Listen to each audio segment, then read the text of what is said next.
Very warm welcome to you, Michael, and all the other audience. Already we are almost 40 people, and I believe there will be some more joining us. I think, or I hope this will be one of the very, very interesting solution session we are offering.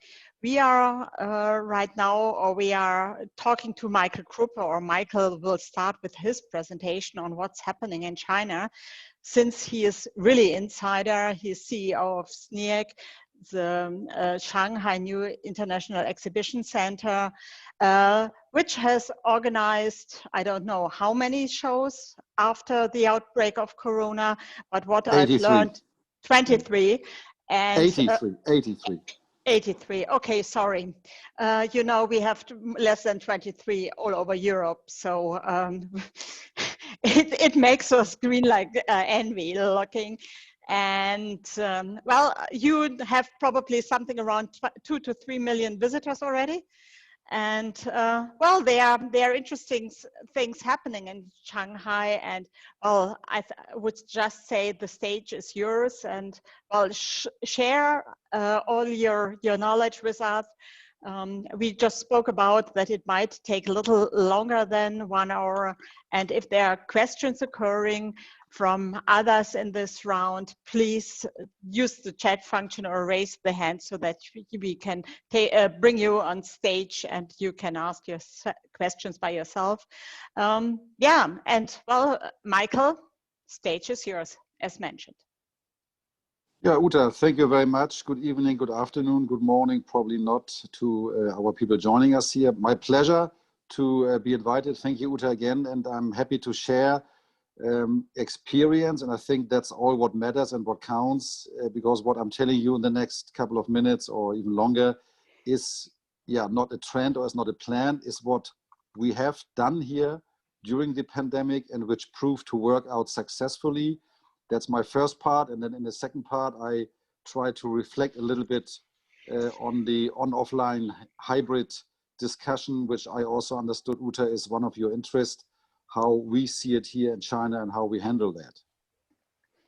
So brief repetition of the things which happened. In February 3, just almost exactly 1 year ago, the Shanghai government, or the Ministry of Commerce, MOFCOM it's called, announced officially a force majeure situation, not only on exhibition, but also on exhibition, mainly on public places, including, yeah, exhibition centers, convention meetings, concerts, and you name it, that not a show, not an exhibition should take place as of February 3 or 4, 2020. Now that was a huge shock, and I remember that time I was actually in Europe visiting the Pope together with the UFI delegation. Maybe some people heard about it, and I was even shaking the Pope's hand, and a couple of weeks later there was a rumor that the Pope also got the corona. Well, not from us, I believe. So, but returning to Shanghai was then, yeah, really a kind of shock to me, because everything was closed. In the hotels next to our venue, who knows SNIEC, we have a couple of 5-star hotels. Hotels empty, the lights were out. It was depressing, frustrating. And of course, that time Europe was still working and you had shows. So we had a lot of, yeah, internal, domestic, China-wide meetings, discussions within the associations, exhibition associations, government, police, hygiene bureau, and you name it, what to do and how can we convince the government to hopefully soon let us reopen. Because that time we still, and I'm in China for 30 years, I also experienced SARS in 2002 and 3, 2003 it was, which was over in 3 months or 4 months that time. So we were kind of thinking, okay, by March, April, everything is done. Now let's prepare how to do it. But as we know, things turned out differently. And sooner or later, we realized this thing will not go away easily. So we then discussed under which condition could it be possible to allow government not only to, or for SNIEC to be reopened for shows, but also to make sure that the safety protocols are really safe and not just a protocol. So we were talking with the organizers, with exhibitors and so on for the next couple of weeks, maybe 2 months time. So I remember by end of April, we had, after many, many drafts, we had like a probably 10, 12 page safety protocol, which we then introduced to the government in Shanghai and in other cities in China. I'm also a member of the Chinese Venue Association. I'm the vice chairman there. Also in other cities, similar safety protocols were presented to the government. In this case, MOFCOM, which is in charge of deciding this kind of thing. So the Ministry of Commerce.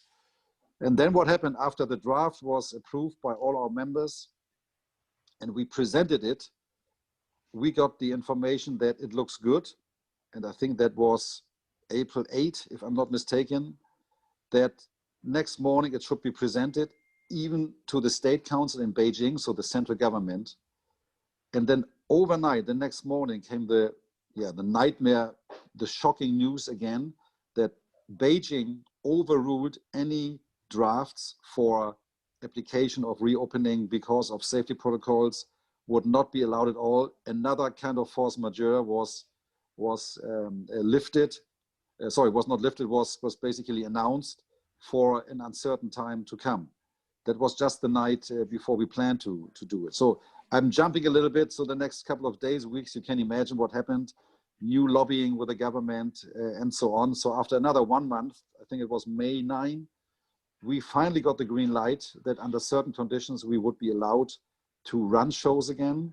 And then it took another 1 month for preparation. Exhibitors, police, government officials came and checked our venue. We had trial exhibitions with like 100 people, 500 people with our own staff and so on. We invested in new equipment, in infrared equipment station, checking temperature, body temperature, face recognition systems, which I know in Europe and the rest of the world is a no-no.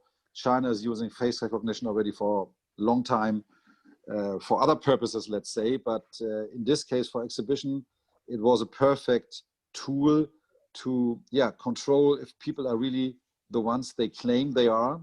And here in China, we have also a green code system that when you go to a public venue these days, or you take a train or a plane, even you leave the city, basically you always have to show your mobile phone with that green code. And it's based on GPS. So if you're coming to a restricted area or a risk zone, automatically the GPS will change its color to yellow or red. And then the people know that you're not entitled to go there. And similar technology we use in face recognition for SNIEC, where at that time in June 27 it was, only pre-registered visitors and exhibitors, of course, were allowed into the venue. So we kind of had a double wall protection. Outside we marked it with social distancing for queuing. Well, I'm telling you, if you have a show with 20, 30,000 people and you try to apply social distancing, it's a kind of challenge, honestly. We had a big discussion with the government, and I know this from our joint venture partners in Hanover, Düsseldorf, and Munich, on the ratio of how many people are allowed to go in.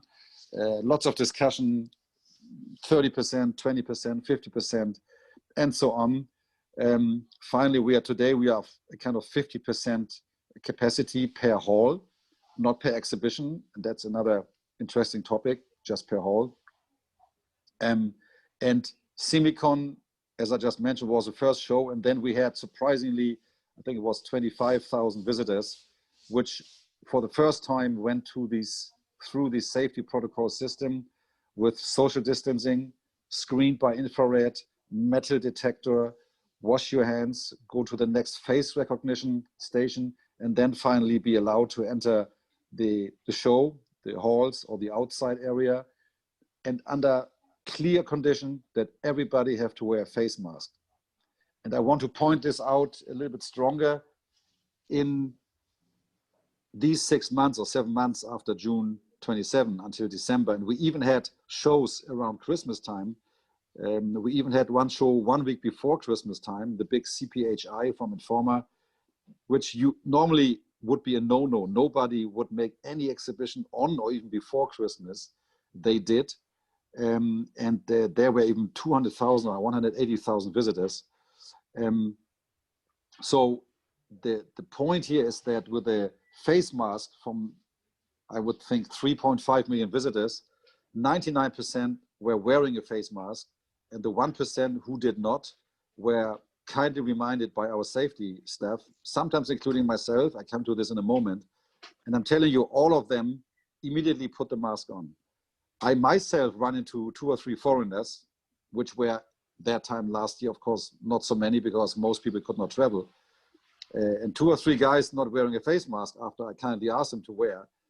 Really, they told me, what do you want? Who are you? I don't have to. I'm a free man and whatever. And I kind of reminded them if they don't do that, they have to leave the venue. And then finally they did it. But it shows the different, how to say, attitude of here in China, especially Shanghai, versus obviously in the rest of the world. What I can only see from the news. I also didn't travel for a long time, but obviously in Europe, in Germany, there is a kind of green code system as well, but it's more like no real tracking, and also how people like to wear a face mask or not seems to be unsure or not really clearly regulated. So the point here is, my view is very, very straightforward. Because people wearing face masks here, it does not control the virus, but it reduces, or it helps that the virus cannot spread as much as it's doing in other parts of the world.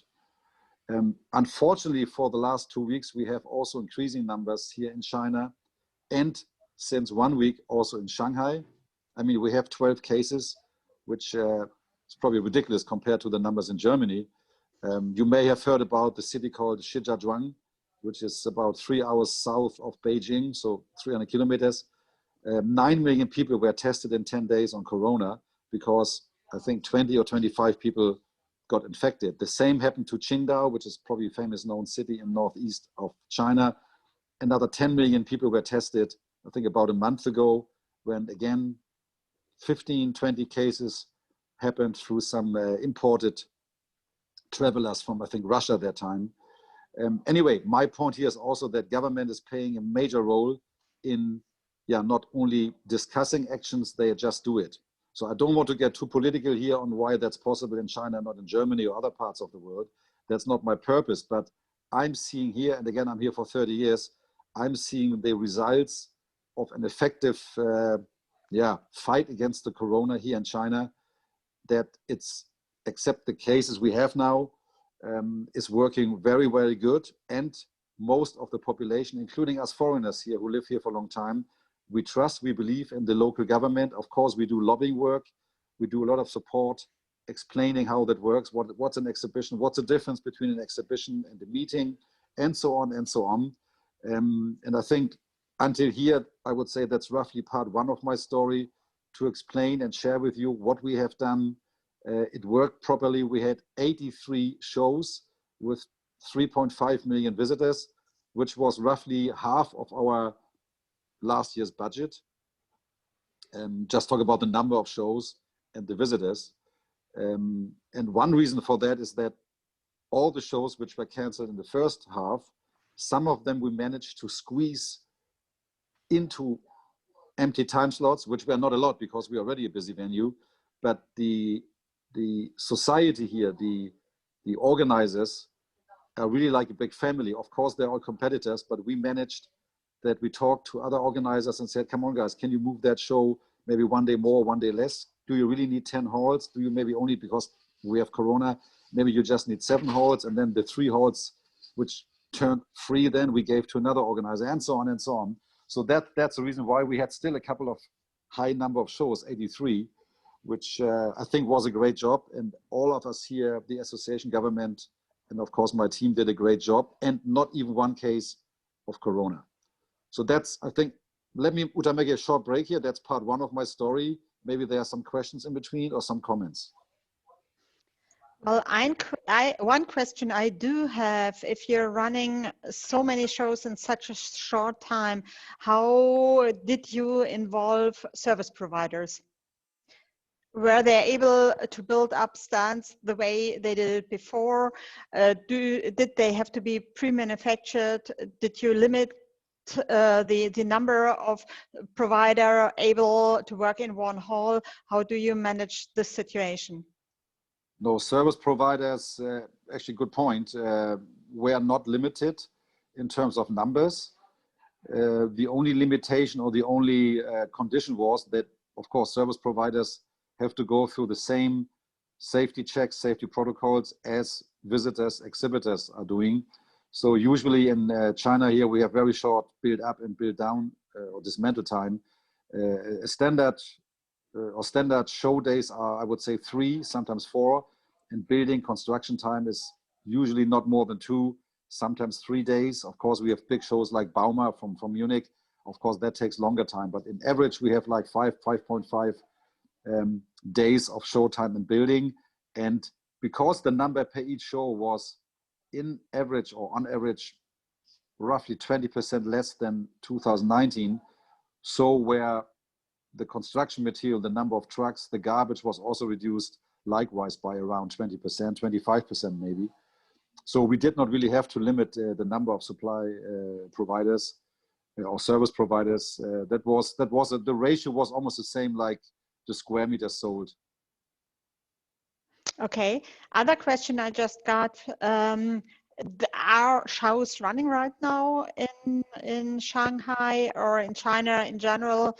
And do you expect, due to the new outbreak, that shows and events and all kinds of meetings will be limited again? Yeah, right now, January is usually not only SNIEC, I guess most of the venues, our so-called maintenance and repair time after having a busy year. Usually January is quite quiet, even for the Chinese. Usually Westerners are traveling and they are on holidays. What we have been doing, and also other venues, we have like corporate events or B2C events, wedding parties, this kind of things. These kind of events were all canceled by government, mainly because food and beverage is involved. So there's a kind of little bit strange sounding policy. You can hold, or like last year in October, November with all this furniture, China Joy, 150, 100,000 people coming to SNIEC. That was not a problem, but sometimes if you plan to hold a barbecue or banquet with 150 people serving food, wine, cake, tiramisu, dessert, whatever, these were canceled because there was a time, maybe you remember, that some of the cases were brought by imported frozen food. So food preparation seems to be prone for getting infected by the virus, or the supply chain, even minus 20 degree, might be able to transport the virus. So because of the food and beverage situation, these events were canceled last year, and right now, January, these are also canceled by government. Now looking forward, our next big show after Chinese New Year, which is February 10 to 18, we have, for the first time ever, 1 week right after Chinese New Year, we have an exhibition. And this year it will be the GSMA, or the Mobile World Congress, MWC, which have 3 events worldwide in Las Vegas, in Barcelona, and SNIEC in Shanghai. Las Vegas and Barcelona were already canceled last year. And I think that was the reason that the organizers, the association GSMA, decided to try as early as possible to have the first show in the year in SNIEC. It looks right now, well, I would say 50-50. It's not officially canceled. On the website of the association, they announced they will go ahead. We are in daily, if not hourly, contact with the authorities who are controlling and who are deciding on the virus, or respectively not on the virus, but who are deciding whether an exhibition can take place, depending on the numbers of cases we have. So right now, my best guess is for that show, it's 50-50. Of course, we're hoping that the numbers in Shanghai will be 0 again. But the rest of China and lots of exhibitors, visitors who are planning to come for the show, they may not be able, because right now during Chinese New Year, which is usually a travel time of 600-700 million people, all city governments and provincial governments gave not an instruction, but gave a kind of recommendation to mostly the so-called workers, provincial workers, who travel the whole year in Shanghai or Guangzhou or Beijing, which go then back to their families in faraway provinces. They more or less, they were telling them or asking them not to travel this year. So that means that most people will stay home in their cities. And if that happens, then of course, for an expo like Mobile World Congress, people from other provinces may not be able to come. So that is the situation right now. And then later on, March, April, it's too far away. It all depends how fast, and hopefully not, but if yes, how fast the corona numbers are getting higher. Okay, then I got two other questions. One is when you're talking about 50% of the capacity per hall, how do you relate it to people, to square meter, or are you working with time slots? So how do you manage capacities in halls? Okay, so this is a little bit off the record. Here in China, we are not really using German logic or Western logic. This was a huge discussion with the government people to agree on a number. So basically, how it works is that one exhibition hall, let's say we have 12,500 square meters, based on our usage ratio per hall, it's usually 50%. So let's say we have 6,000 square meters of public space which can be used. And for that 6,000 square meters, we are allowed to apply 50% of usage for visitors, exhibitors, or people coming to that hall. So in this case, that means around 3,000 people per hall are allowed to come to each hall. Now, if you know SNIEC, our venue also have outside areas. So let's say you have an exhibition with, let's say, 5 halls. So that means technically there are only 15,000 people, 3 in each hall. But then we also have outdoor areas, and nobody really can measure that. So based on our observation is that the 3,000 per hall, of course we adhere to that, but the total number was higher than 15,000 because people also stayed outside. Now, there is no law on that. I think all parties involved, including police, government, hygiene bureau, fire bureau, and so on, in these long discussions, we all kind of realize it doesn't make sense to do something like what I heard you have in Germany. I heard you have per 1 square meter. Okay, I forgot, but there was a different, maybe you know, what's the... Depending on where, it's in between one person on 4 square meter or one person on 10 square meter, depending, since we have this federal state situation with then the cities being responsible for the allowance. Things are much more complicated because you really have to check on each space separately. Each venue is different. Okay. All right. Okay. So, but that's actually how it works. So let's say the way I just explained how to calculate it, that's roughly the way it works. Okay. Well, our commercial output, exhibitors happy. So how was the feeling? Actually, this is leading over to the second part of our short speech, or your short speech. Maybe you want to start with answering this and then hopping over to your experiences on hybrid and online, and what's happening over in China. Okay. But sorry, what's the question? Which question? Whatever you want. We will ask the others later. No, okay. Just a joke. How happy were the exhibitors exhibiting? Okay. Well, of course, anybody who was just able to meet face to face and come to an exhibition was totally happy. I mean, it was not that people were jumping out of joy the whole time they were on the expo, but you could really feel the relief of people being, and of course we talked to almost everybody who came there, because you could really see that everybody was so happy being able to have a show as an exhibitor, as a visitor. Now, why I emphasize this so much, because before that, 1, 2, 3 months before that, we all had probably joined at least a dozen of webinars talking about on, offline, hybrid, and so on. And by the way, I really don't know who invented this word offline for face-to-face. I never imagined such a negative word describing us as an offline.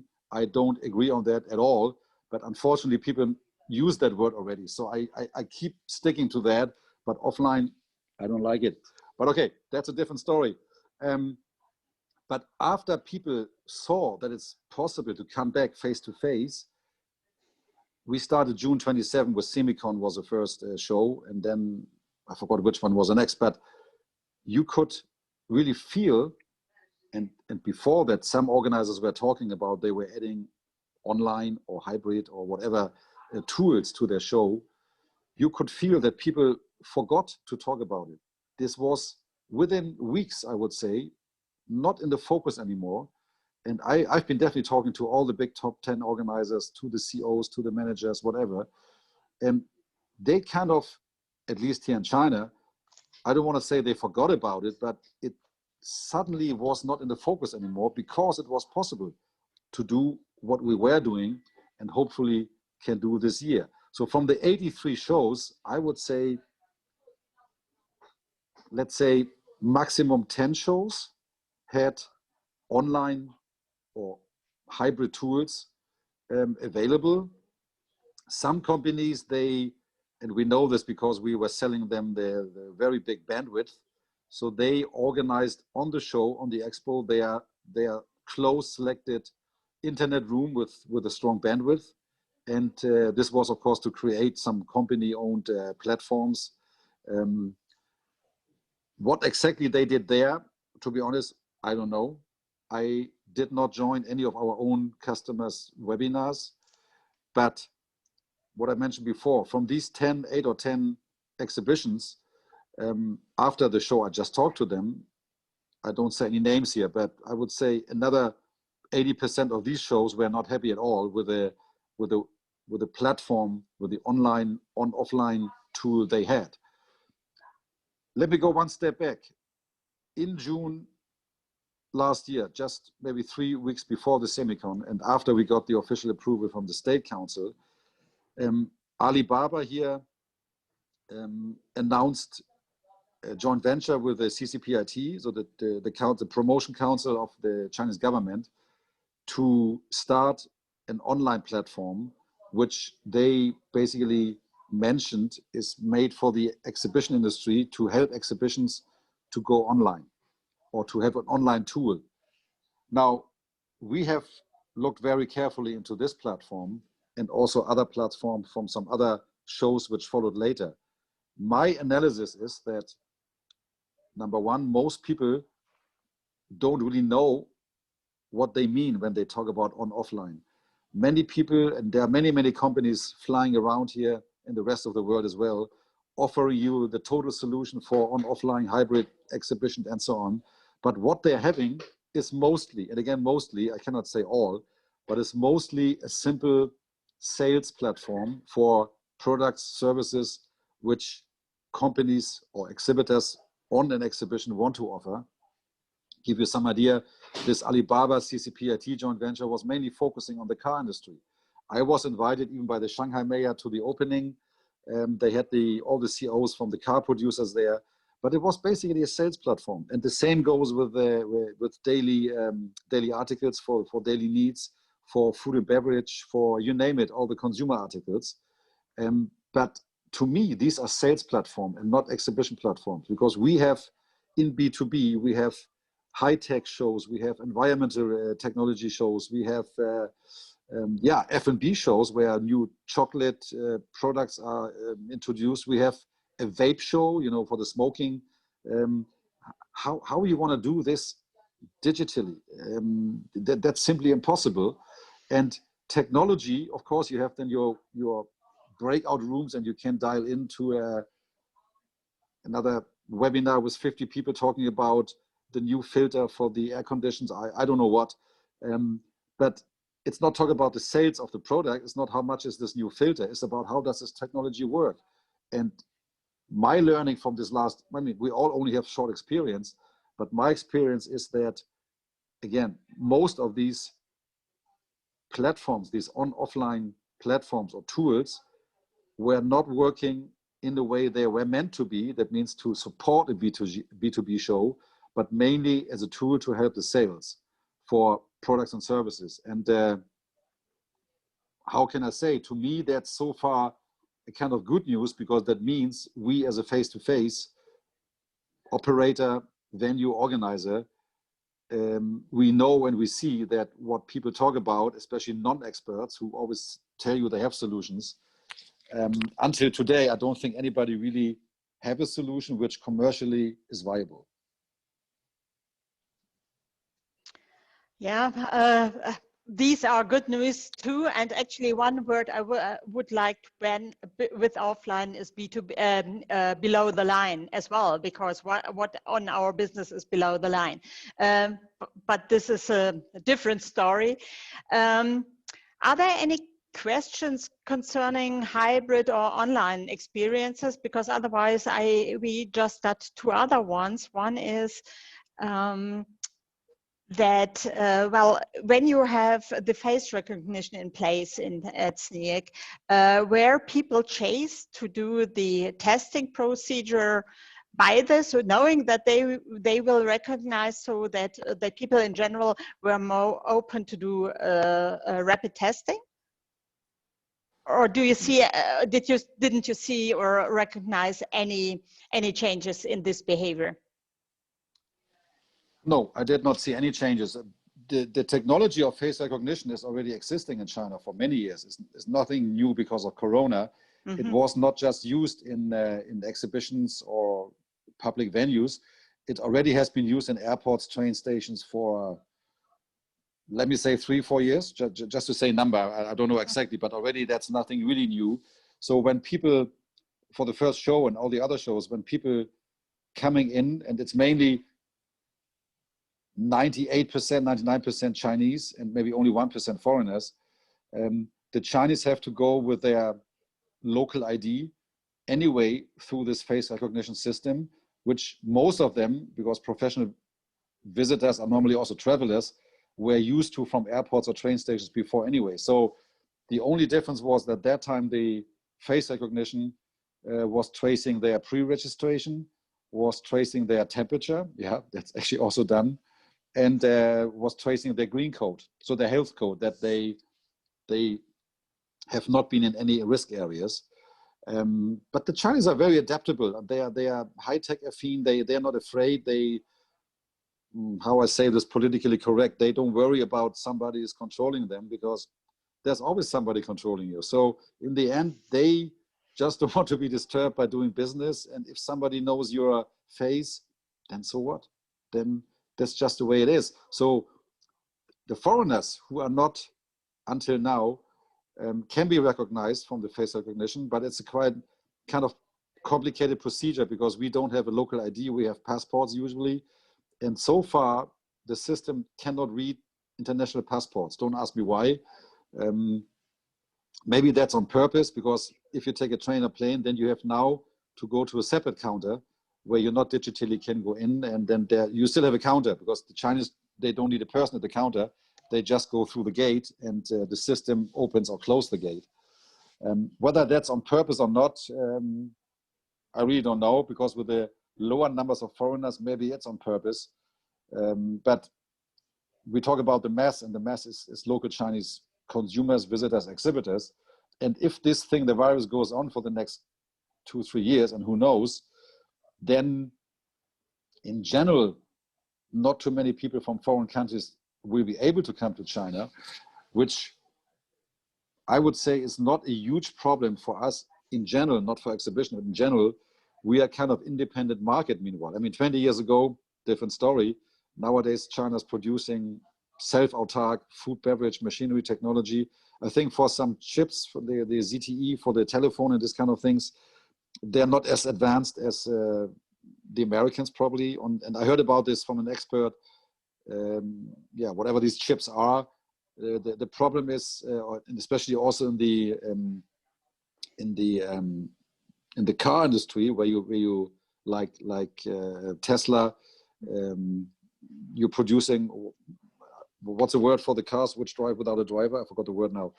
independent driving or self driving. Yeah. So that the Chinese don't have a chip which makes these cars last longer time, something like that. But again, that's just a rumor I heard.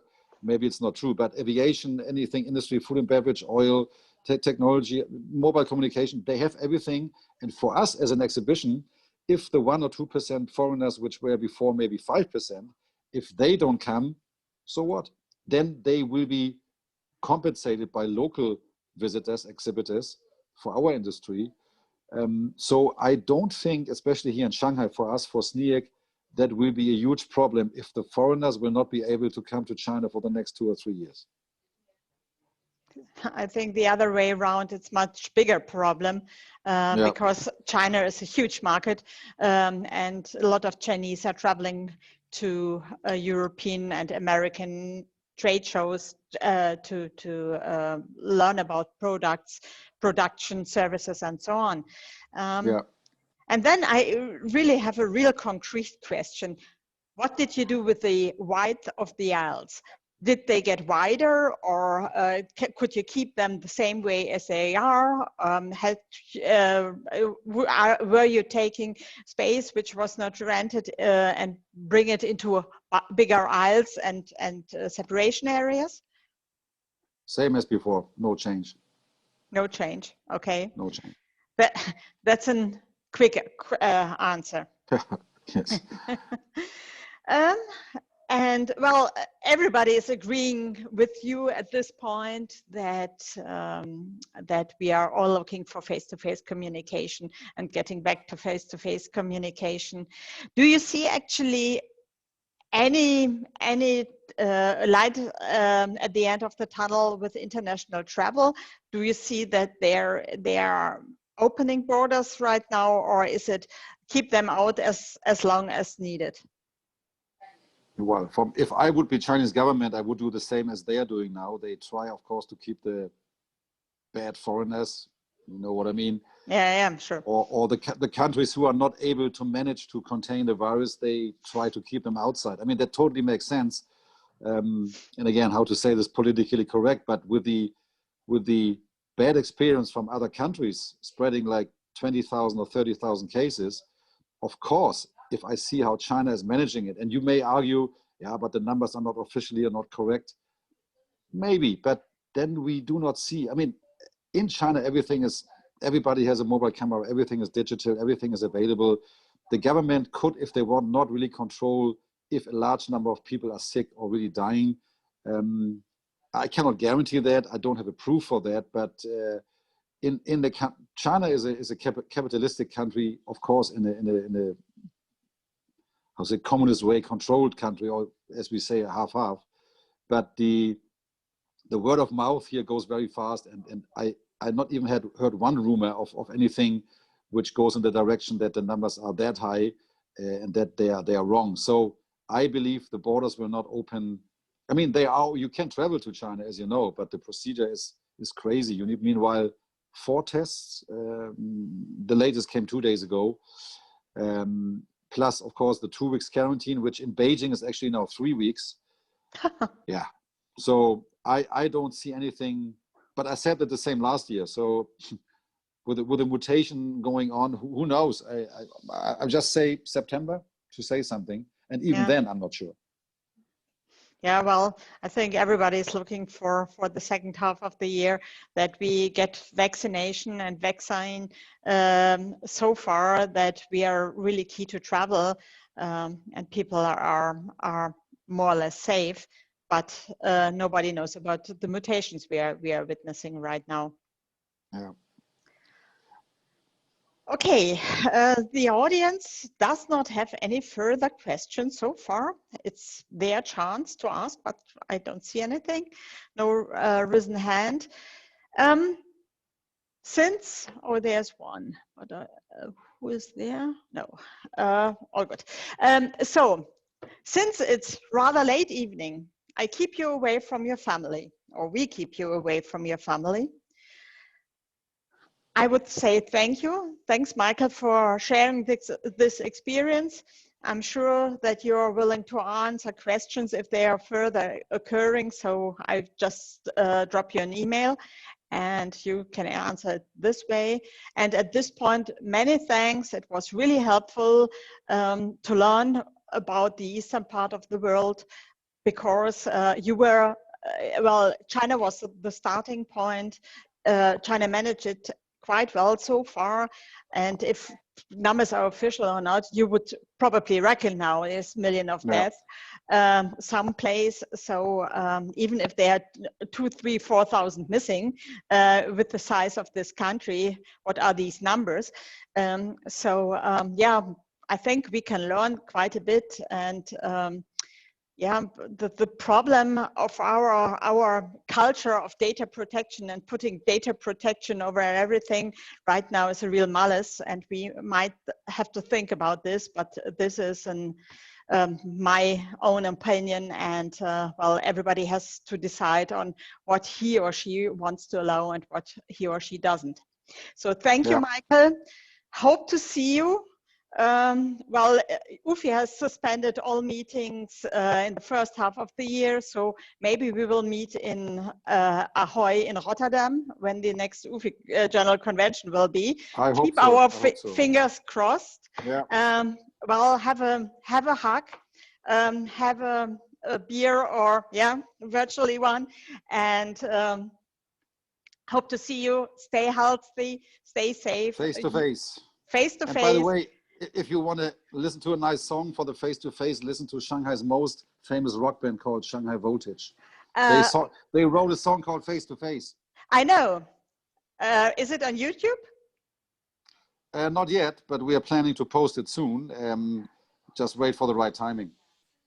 Okay, and I love rules and regulations as well. And this is an insider, so you have to be stay tuned on YouTube, follow them, and as soon as I see you have published it, I will spread it.